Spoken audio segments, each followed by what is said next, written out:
Good afternoon, everybody. My name is Spud the Barber, and I'm here today to discuss some topics on what's going on in our community with our youth, and we'll call this segment "What's Going On."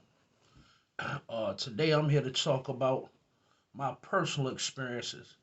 Uh, One that recently happened to me with a young man, and maybe you all can relate and we could share our thoughts on it and maybe come up with some kind of solution as to how we can live in this world and not be part of this world as crazy as it is. Uh, First of all, let me tell you this one particular day I was riding, had my grandson with me, my 12-year-old grandson. He just so happened to be my oldest grandchild. But a guy pulled in front of us, switching lanes, and I almost ran over top of him. So quite naturally, when he pull in, I pull in too to inform him of what almost happened, thinking he just wasn't paying attention. Maybe he was messing with his phone or something, and the young man got out, and his response to me was, "Nigga, pull off before I shoot you." I said, "What?" I couldn't believe he was talking to me like that. Not me, but yeah, he said it again. Now I tell y'all, I too got a firearm, got the right to carry, and I always have it with me. But I was confronted at that point in time with a decision I had to make. Was this something I needed to address right now with my grandson right here in front of me? Or is this something I need to just ignore because what this young man was looking for, I just didn't feel like I was the one to give it to him. But most of all, I want to know what he's so angry about. Why is it because I said to him, I almost ran over top of him and killed him? Why he mad with me? Why he want to shoot me? I don't understand. But if you're so mad, why don't you take it out on the one who's done something to you? Why is you taking it out on the world? Can anybody help me understand what's going on? I'd appreciate it. Because from my personal opinion, this young man got some underlying issues that's bigger than what just happened right there. Maybe he was high. Who knows? But all I know is it was an opportunity for two things to happen. I could either stop a life or let a life continue to live. And that went on both sides of the fence. Because I'm not Superman, I'm not invincible. And sure, he could have killed me, but he ain't have a clue on what I had in my hand. But what would that have fixed? All I would have done was stop the life, his life, and in turn stop my own life.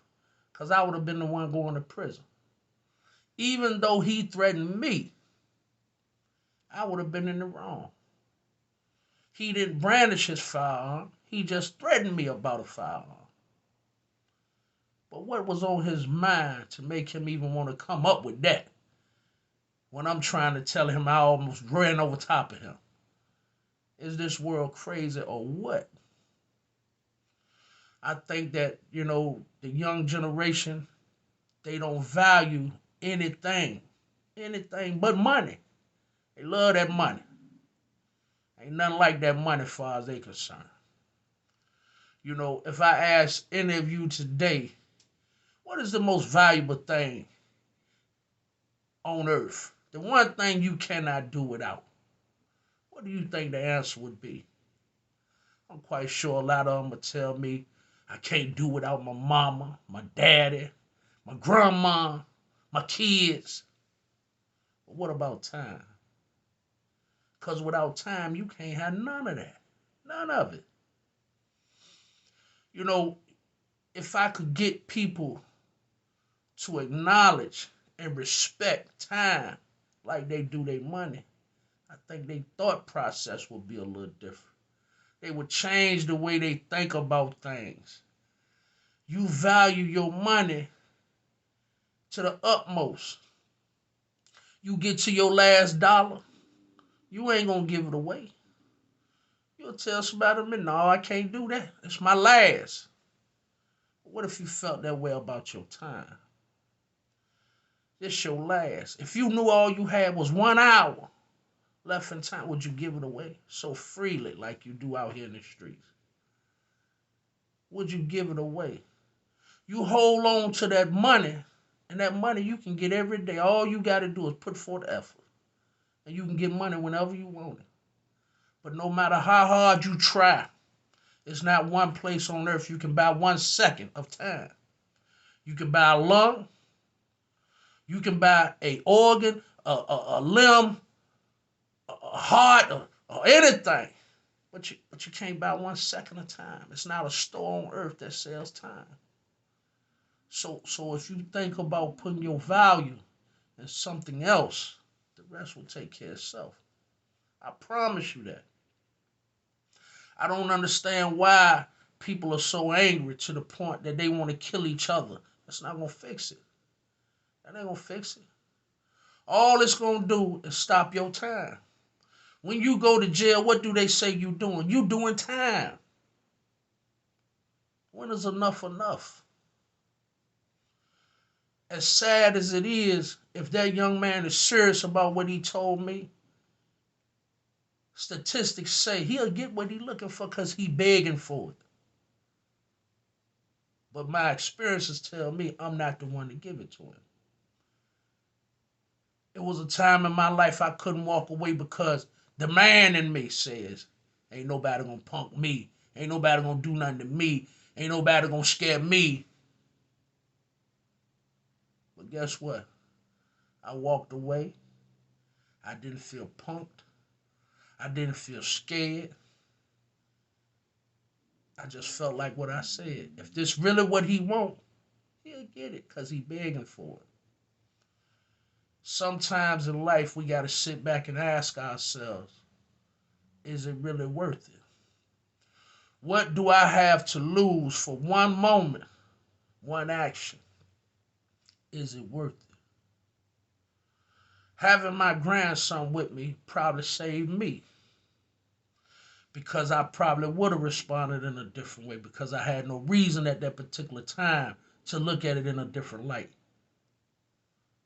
But the Creator puts us in situations to learn lessons, to help us to grow, to mature. I got a lot of people that depend on me in my circle. In my circle, the circle I chose, my fruit, because I'm the tree. And without me, the tree, the fruit will never survive. Because I'm what gives the fruit the nourishment it needs. However, it needs it. Verbally, physically, it doesn't matter. Spiritually, inspirationally, I am here for them. And I would do them an injustice if I allow myself to be taken from them. When all I got to do is walk away. That's all I had to do. And had I not walked away, I wouldn't be able to discuss what's going on right now with you. As a man, yes, it was hard. It was very hard to have another man confront me in that fashion. And it was a time I never thought I could walk away. But today I feel so much better about myself because I'm able to talk about it. I didn't take a life and I didn't lose my life. You know, I've discussed this with other people. For one, my son, my youngest son. And it's sad to say he's one that's incarcerated himself. But when I told him, you know what his response was? Oh, daddy. He lucky I won't there.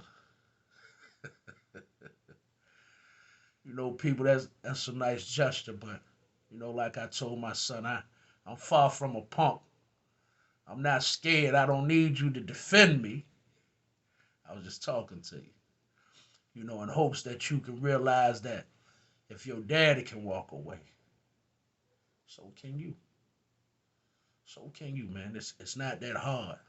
It seems hard, but it'll pass. Just like everything else, it will pass, and you will get more from it from remaining here, dealing with it than you ever will if you was dead and gone.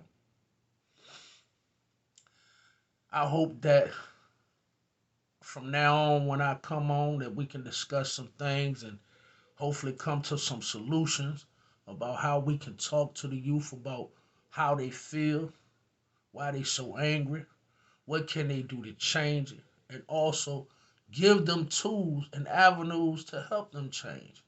You know, it's hard to tell somebody to stop doing something to set it down, but never give them anything to replace it with. They need something to occupy their time. And if they can't replace what they were doing, they'll go back to what they was doing. So just telling somebody to change is not going to help them. So in the process, I hope that I can connect with some people that got some answers, financial answers, educational answers, spiritual answers, just advice in general, and not just words. Let's point them in the right direction. Let's put them on the right street. We can't make them do it, but they'll never do it if you don't give it to them to do. There'll never be a tree if it wasn't a seed. It takes the seed to get the tree to get the fruit so life can continue. We have to find a way to convince any and everybody that life is worth living. And if they don't feel that, then they won't act like that. They'll continue to act the way they act. I'm not the smartest person in the world, and I don't have all the answers. I don't claim to be, and I don't claim to have. But I do know that my experiences and the truth will always be the right thing to say. The truth. Because everybody can relate to the truth. I know I'm not the only one that went through something like this, what I just explained to you. I'm not the first and I'm not the last. But for every time somebody gets in that situation, we're at a crossroads to end a life or save a life. And hopefully that we go through life thinking about our moves and stop disregarding the consequences. Stop disregarding the consequences because it is a consequence or a reward for every action. But before you make that move, you have a choice. You have a choice. You can think it out. You know, life should be planned out, not just lived. It should be planned out, your next move. Because if you ain't making your next move calculated, then you mess around and it ain't going to count for nothing. All these feelings these young people have, not just young people, all the people. When you upset, when you mad, you know, you got to think about what if I do this? What's going to happen? Not just I'm going to fix him. I'm going to show him. What about yourself? What about your loved ones who need you, who depend on you for everything? Remember, you brought them here. They didn't bring you here. It's your responsibility. It's your responsibility to get them to the point that they can cross the street on their own. Until that, you're responsible for them. Until they can do it on their own, you're responsible. Their blood is on your hand. You harbor knowledge, you kill them in yourself. You might as well tie a rope to both of your legs and jump right in the hole and drag them with you. Think about these things. Communicate with the youth. Try to talk to them, find out what's on their mind. You know, I'm a barber and I try my best to use my barber chair as a platform for the young people that come in and half the time they don't want to hear it from the parent. I don't want my hair cut. I got an attitude and, you know, and this and that. Well, come on, bro. It's just a haircut, you know. You're so upset with your parents, you don't want to listen. Well, you know it won't be long. You ain't got but 18 years. You got 18 years to be a kid. You got a lifetime to be grown. What the problem is? Come on, talk to me now. What's the problem?